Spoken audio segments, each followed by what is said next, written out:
In 1901, something historic happened in the world of literature. For the very first time ever, the Nobel Prize in Literature was awarded. And instead of choosing a loud, revolutionary, or extremely famous writer, the Nobel Committee surprised the world by honoring a quiet French poet named Sully Prudhomme. Even today, people still ask the same question. Why did Sully Prudhomme win the Nobel Prize? Why was he chosen over giants like Leo Tolstoy, Henrik Ibsen, or Émile Zola?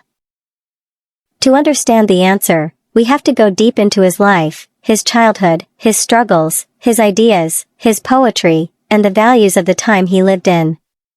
This is the full story of Sully Prudhomme. Sully Prudhomme's real name was René-François Armand Prudhomme.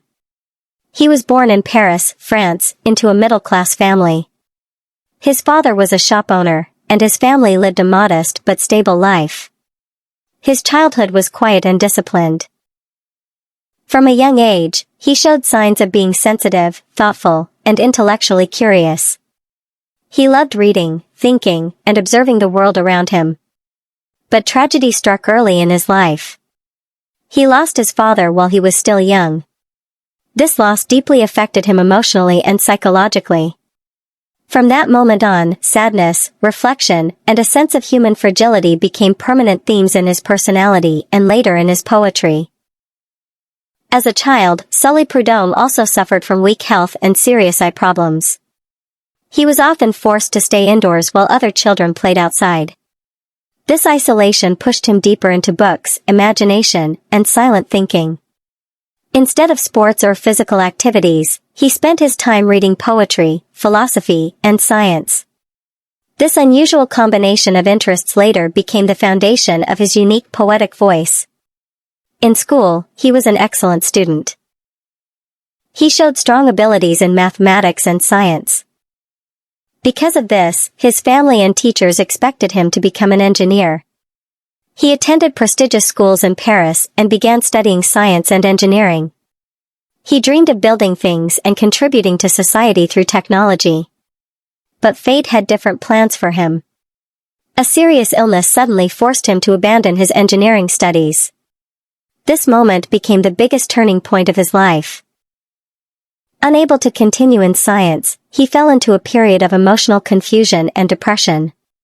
He felt lost and uncertain about his future. But during this dark phase, he slowly turned toward literature and philosophy. He began writing poems as a way to express his pain, thoughts, and inner struggles. What started as emotional therapy soon turned into artistic passion. He entered the literary world of Paris and became part of a poetic movement called Parnassianism.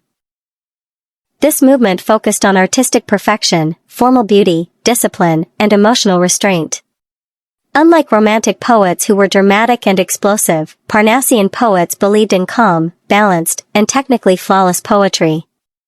Sully Prudhomme fit perfectly into this movement. But he also added something new. He mixed philosophy and science into his poems. He tried to explain emotions using logic. He asked deep questions about love, suffering, destiny, and human meaning. In the beginning, his career was not easy.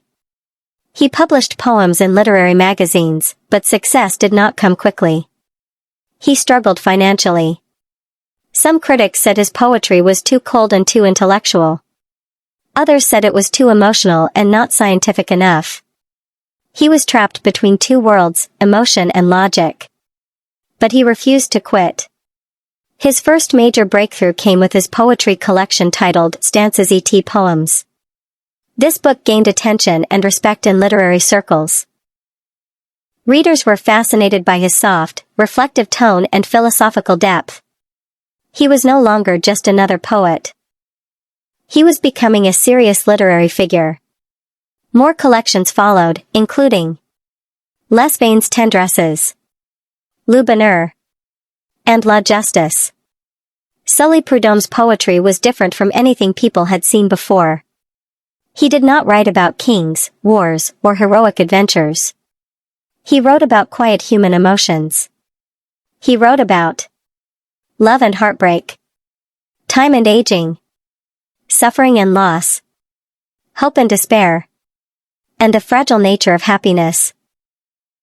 He believed that poetry should not only touch the heart but also challenge the mind. Every poem was carefully structured. Every word was chosen with precision. Every line followed strict artistic rules.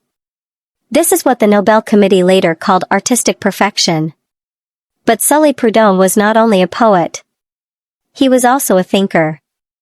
He wrote essays on philosophy and aesthetics. He tried to explain beauty, morality, and human emotion using rational thought. He believed science and poetry were not enemies. He believed they could work together. This idea made him unique in the literary world. Now let's come to the most important moment of his life.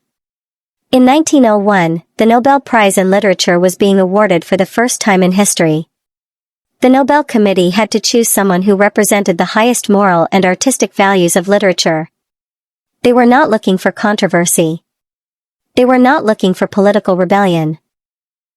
They were looking for refinement, idealism, and moral depth. Sully Prudhomme perfectly matched their vision. He won the Nobel Prize in Literature for his idealistic poetry, his artistic perfection, and his rare combination of heart and intellect. He was chosen over giants like Leo Tolstoy. This shocked the world. Many newspapers criticized the decision. Many writers were angry. But the Nobel Committee stood by their choice. They believed Prudhomme represented the future of literary excellence. When Sully Prudhomme heard the news, he was deeply surprised. He never expected to win. He was a quiet man who avoided attention. Suddenly, he became world famous. He used part of the prize money to support young writers and literary institutions. This showed his generosity and humanitarian values. After winning the Nobel Prize, his life changed forever. He became internationally respected. His books were translated into English and many other languages. He received invitations to give lectures. He became a member of the Académie Française.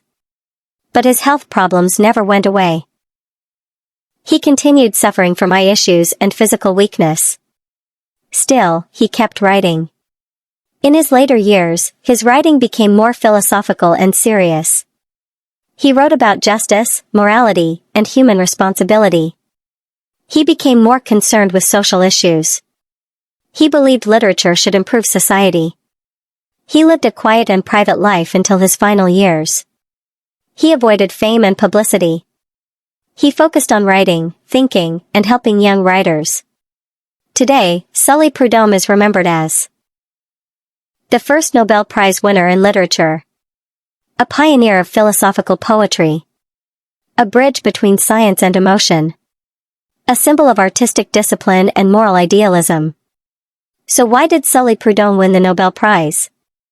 He won because his poetry expressed deep emotional sensitivity. He won because his writing showed artistic perfection. He won because he blended philosophy with poetry. He won because his work reflected moral idealism. He won because his style matched the values of the early Nobel Committee. Sully Prudhomme's story teaches us something powerful. You don't have to be loud to change the world. You don't have to be controversial to become legendary. Sometimes, quiet thinkers leave the deepest impact. Sully Prudhomme may not be the most famous poet today, but his legacy lives on as the man who opened the door to the Nobel Prize in Literature and shaped literary history forever.